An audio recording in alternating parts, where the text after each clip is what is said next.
கூலி படத்துடைய சினிமா விமர்சனத்தை தினத்தந்தியில் வெளியிட்டிருந்தாங்க. அது பற்றி தான் இந்த வீடியோவில் பார்க்க போகிறோம். அதில் என்ன சொல்கிறாங்க அப்படின்னா, நண்பனுக்காக பழிவாங்கும் கதை.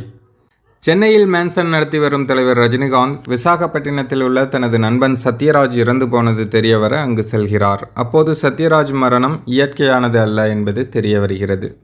சத்யராஜ் பணியாற்றிய துறைமுக வளாகத்திற்கு செல்லும் தலைவர் ரஜினிகாந்த் அங்கு பெரிய அளவில் கடத்தலில் ஈடுபட்டு வரும் நாகார்ஜுனாவை சந்திக்கிறார். அவருடன் சட்டவிரோத செயல்களுக்கும் துணை போகிறார். ஒரு கட்டத்தில் சத்யராஜை கொன்றது யார் என்பது தெரிய வருகிறது. அதேவேளை துறைமுக வளாகத்தில் நடக்கும் சில அதிர்ச்சிகரமான சம்பவங்களையும் தலைவர் ரஜினிகாந்த் கண்டுபிடிக்கிறார். சத்யராஜை கொன்றது யார்? துறைமுக வளாகத்தில் என்ன நடக்கிறது? நண்பனை கொலை செய்தவர்களை தலைவர் ரஜினிகாந்த் பழிவாங்கினாரா? தலைவர் ரஜினிகாந்தின் பின்னணி என்ன? இந்த கேள்விகளுக்கெல்லாம் விடை சொல்கிறது பரபரப்பான மீதி கதை.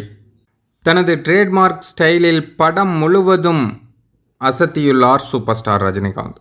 சண்டை காட்சிகளில் அவரது எனர்ஜி வியக்க வைக்கிறது. வசனங்களில் இல்லாமல் எதிராளிகளின் முகங்களில் பஞ்ச் வைத்திருக்கிறார். சில இடங்களில் டார்க் காமெடி மூலமாகவும் ரசிக்க வைத்திருக்கிறார். நடனத்திலும் முடிந்ததை செய்துள்ளார். நாகார்ஜுனாவின் வில்லத்தனம் மிரட்டல். நடை உடை என அனைத்திலும் மிடுக்காக தெரிகிறார். அவருக்கு அடுத்தபடியாக வில்லத்தனத்தில் பயமுறுத்துகிறார் சோபின் சாகிர். ஸ்ருதிஹாசன் கொடுத்த வேலையை கச்சிதமாக முடித்துள்ளார். உணர்வுபூர்வமான காட்சிகளிலும் ஸ்கோர் செய்துள்ளார். சத்யராஜின் நடிப்பும் கவனிக்க வைக்கிறது. சார்லியின் உயிர்ப்பான நடிப்பு ரசிக்க வைக்கிறது. அமீர் கான், உபேந்திரா ஆகியோருக்கு காட்சிகள் குறைவு என்றாலும் அமர்க்களப்படுத்தி இருக்கிறார்கள். தலைவர் ரஜினியின் மனைவி என்று புகைப்படத்தில் மட்டும் சோபனாவுக்கு இடம் அளித்துள்ளார்கள். மோனிகா பாடலுக்கு ஆடிய பூஜா ஹெக்டேவின் நடனம் ரசிகர்களுக்கு கொண்டாட்டம்தான்.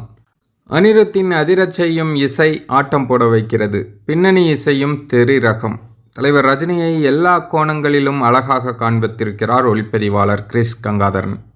ஃப்ளாஷ்பேக் காட்சிகளில் 35 வருடங்களுக்கு முந்தைய தலைவர் ரஜினிகாந்தை ஏஐ தொழில்நுட்பத்தில் பார்க்க முடிகிறது.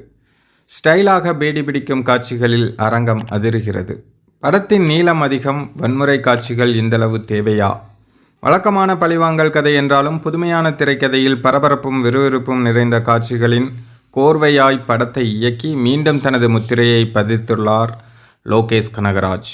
கூலி நிச்சயம் அப்படின்னு சொல்லி தினத்தந்தியில் அந்த விமர்சனத்தை எழுதியிருந்தாங்க. ரொம்பவே ஒரு பாசிட்டிவான விமர்சனம் தான். இது ஜென்ரலாக இருக்கிறவங்க எல்லாத்துக்குமே இது கரெக்டாக இருக்கும். பட்டு ஒரு சில குரூப்புகள் வைத்தறிச்சலில் கதறவங்க கதறிட்டே தான் இருப்பாங்க. அவங்கள ஓரங்கட்டிட்டு படத்தை போய் பாருங்கள். எல்லாருக்குமே படம் கட்டாயமாக பிடிக்கும்.